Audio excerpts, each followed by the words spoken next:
Good morning student, मैं दुर्गेश वर्मा आपको मेरे YouTube channel biology classes bye Durgesh sir में आपका स्वागत करता हूं। बच्चों, आज हम क्लास 9th का एक लेसन आप लोगों को बताने जा रहे हैं, जिस लेसन का नेम है why do we fall ill. इस लेसन में मैंने आप लोग को क्लासेस में प्रिंसिपल ऑफ ट्रीटमेंट तक बता दिया था, ये आप लोग को याद होगा। इसके आगे मैं आपको आज जो टॉपिक बताने जा रहा हूँ इस लेसन में, वो है प्रिंसिपल ऑफ प्रिवेंशन। तो आज का जो हम लोग का टॉपिक है वो है प्रिंसिपल ऑफ प्रिवेंशन। तो इसको हम लोग जानेंगे, प्रिंसिपल ऑफ प्रिवेंशन क्या होता है, किस तरीके से हम कोई भी डिजीज होने से अपने को बचा सकते हैं, जिससे हमारे बॉडी में कोई भी डिजीज न हो, कोई भी माइक्रोबियल जो एजेंट है हमारे बॉडी में इंटर न करें जो हमें डिजीज कॉज करते हैं। तो किस तरीके से हम बच सकते हैं, क्या कंडीशन रखना चाहिए, वो सभी मैं आपको इस वीडियो लेक्चर के अंतर्गत बताऊंगा। तो चलिए आज के टॉपिक को हम लोग समझें। क्या है हम लोग का आज का टॉपिक। तो हम लोग का टॉपिक अभी मैंने बताया, हम लोग का टॉपिक का नेम है प्रिंसिपल ऑफ प्रिवेंशन। आज का जो टॉपिक है बच्चों वो है प्रिंसिपल ऑफ प्रिवेंशन। मतलब आप जानते हो, हम प्रिंसिपल ऑफ प्रिवेंशन का मतलब होता है, देखो प्रिवेंशन का मतलब होता है आपका निवारण।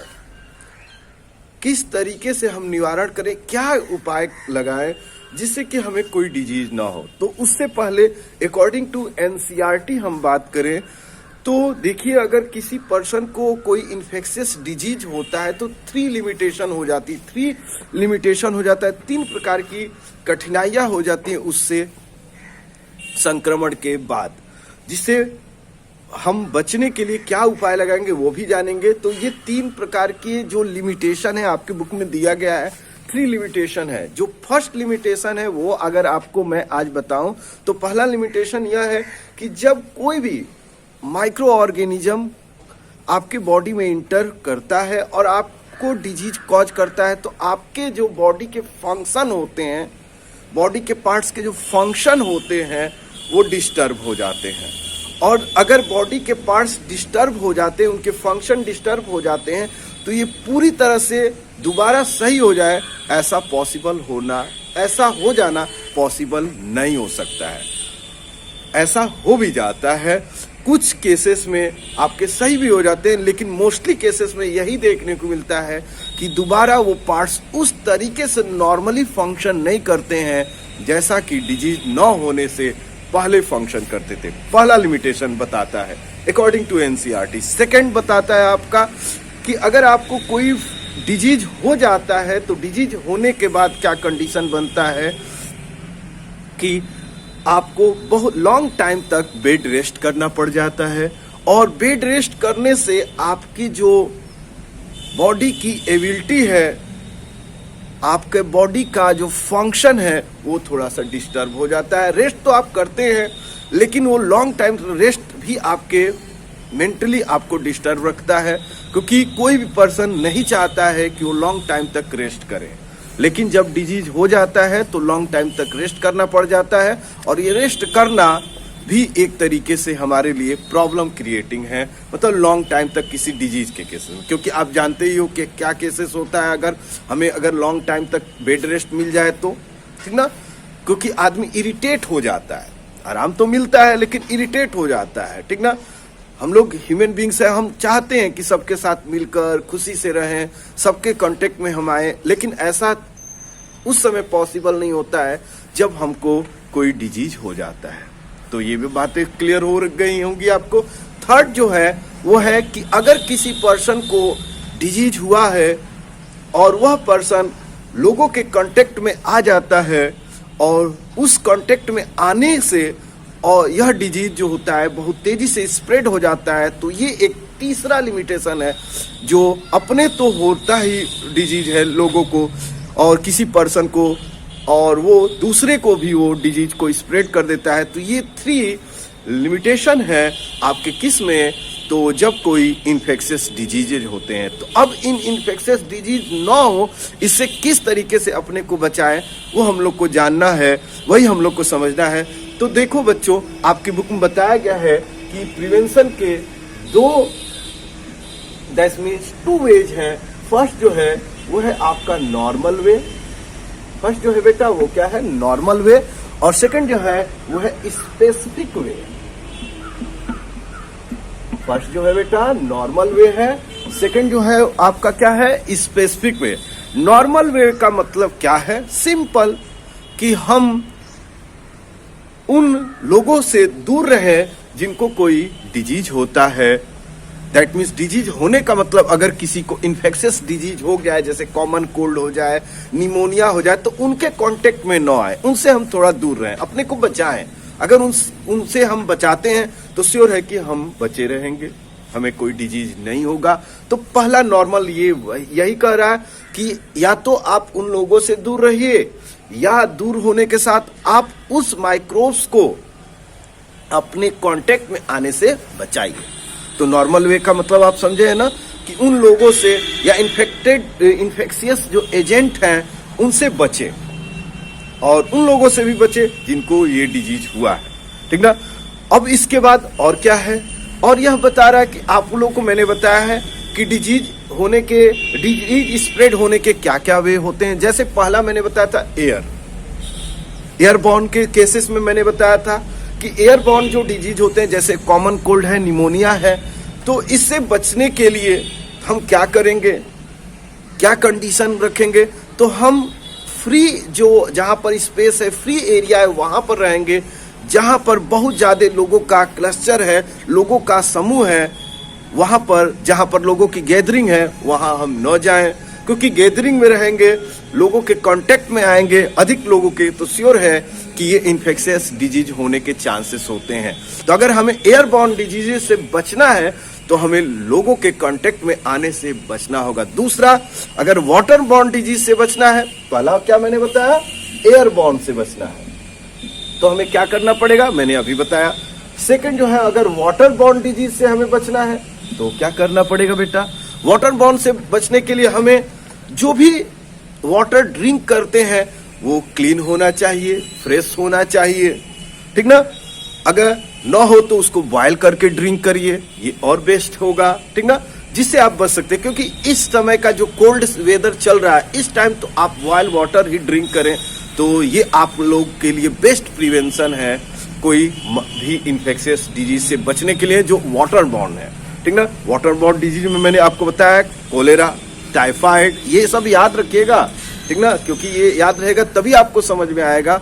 तो वाटर बॉर्न डिजीज से हमें बचने के लिए क्या करना पड़ेगा, अभी मैंने बताया कि आपको क्लीन वाटर ड्रिंक करना पड़ेगा, साथ में बॉइल्ड वाटर ड्रिंक करना पड़ेगा, जिससे आप बचे रहेंगे वाटर बॉर्न डिजीज से। इसके बाद जो थर्ड होता है वो है आपका इंसेक्ट बॉर्न डिजीज, और आपको मैंने बताया है इंसेक्ट बॉर्न डिजीज में आपका आता है मलेरिया, जो मॉस्किटो के बाइट करने से आप में स्प्रेड होता है।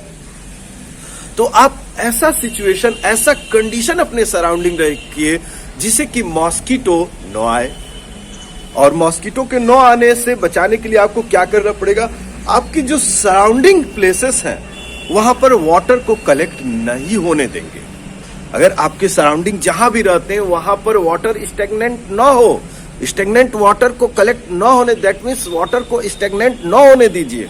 और वाटर को स्टेगनेंट नहीं होने देंगे तो श्योर है कि आपको ये मॉस्किटो, दैट मीन्स इंसेक्ट के बाइटिंग से होने वाले डिजीज जो हैं उनसे आप बच सकते हैं। क्योंकि इंसेक्ट के बाइटिंग से बहुत सारे डिजीज हैं, जैसे अभी मैंने बताया मलेरिया है, फाइलेरिया है, आप लोगों ने नाम सुना होगा, डेंगू का नाम सुना होगा, चिकनगुनिया का नाम सुना होगा। ये सभी जो डिजीज होते हैं ये सभी इंसेक्ट के थ्रू आप में एंट्री करते हैं और आप में डिजीज हो जाता है। तो इन सभी से आप अगर इन सभी कंडीशन को जब आप सही रखेंगे, दैट मीन्स फ्रेश एयर लेंगे, फ्रेश एयर लेने के साथ साथ आप लोगों के कांटेक्ट में न आ जाएंगे, ये बचाने का तरीका है। वाटर के बारे में मैंने बताया है बच्चों, और थर्ड मैंने जो बताया इंसेक्ट। और मैं आशा करता हूं कि आपको मेरी सभी बातें क्लियरली समझ में आ गई होंगी, क्योंकि इस समय का जो वेदर है, इस समय जो कंडीशन बना है, ये कंडीशन बता रहा है कि इन सभी से हमें बचना ही पड़ेगा। और बचने के लिए क्या करना पड़ेगा, ये सभी से इन सभी माइक्रोबियल एजेंट से बचने के लिए इन सभी को हमें कंटेमिनेट होने से बचाना होगा और इन दोनों को और इनसे हमें बच के ही रहना पड़ेगा। अगर ये कर पाते हैं तो आप बच सकते हैं। इसके बाद सेकंड जो वे है जो प्रिवेंशन का, वो है स्पेसिफिक वे। स्पेसिफिक वे को बताने से पहले मैं आपको कुछ बताना चाहता हूं जो आपके बुक में मेंशन किया गया है कि इसको शुरू करने से पहले आप थोड़ा सा एक बार केयर करिएगा। आप लोगों ने कभी केयर किया होगा कि नहीं, एक बार केयर करिएगा।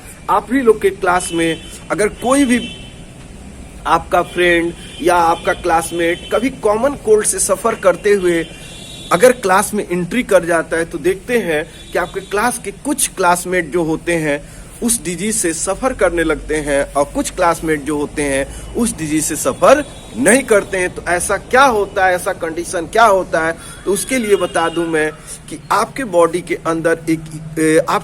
अंदर कुछ स्पेसिफिक सेल्स पाई जाती हैं जो आपको उन माइक्रोब्स की एंट्री तो करते हैं लेकिन उनको किल कर देती हैं और आपको डिजीज होने से बचाती हैं। तो स्पेसिफिक वे को आपको स्टडी करने के लिए मैंने इसीलिए पहले बताया कि अगर कोई सोचे कि मुझे क्यों नहीं हो रहा है और मेरे क्लासमेट को कुछ को हो गया उसका डिजीज, तो इसका रीजन है आपका स्पेसिफिक सेल आपके बॉडी में जो प्रेजेंट हैं जो आपको बचाते हैं। तो वह स्पेसिफिक सेल हमारे बॉडी का एक पावर बनाते हैं। इस पावर का नाम होता है इम्यून पावर। तो हर बेबी के अंदर, हर बच्चे के अंदर एक इम्यून पावर होता है। हर पर्सन के अंदर जब तक उसका इम्यून पावर अच्छा रहता है उसको कोई डिजीज नहीं होता है, या डिजीज कॉजिंग एजेंट तो आते हैं लेकिन उसके बॉडी में डिजीज कॉज नहीं करते हैं। तो ये सभी वे हैं जो आपको प्रिंसिपल ऑफ प्रिवेंशन में मुझे बताना था। तो स्पेसिफिक वे में अगर बात करें तो हमारा इम्यून सिस्टम आता है जो हमें प्रिवेंट करता है डिजीज होने से, ठीक ना।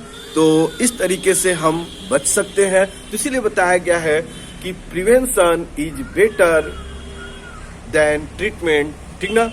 ये आपको बताया गया ट्रीटमेंट से अच्छा है कि हम प्रिवेंशन ही करें, ठीक ना।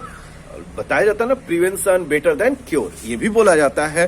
तो मतलब क्या इसका कहना है कि अगर हम बचाव करें, हम बचे रहें उन सिचुएशन से, जिस सिचुएशन से हमें डिजीज होता है तो हमें कोई डिजीज होने के चांसेस नहीं होंगे। क्योंकि डिजीज होने के बाद 3 लिमिटेशन मैंने बताया है, फंक्शनिंग प्रॉपर ना होना, लॉन्ग टाइम तक बेड रेस्ट कर लेना और स्प्रेड हो जाना डिजीज का, ये सभी आपके लिए, मेरे लिए और सभी लोगों के लिए बहुत ही खतरनाक हो सकता है। इसलिए हम बचे रहेंगे।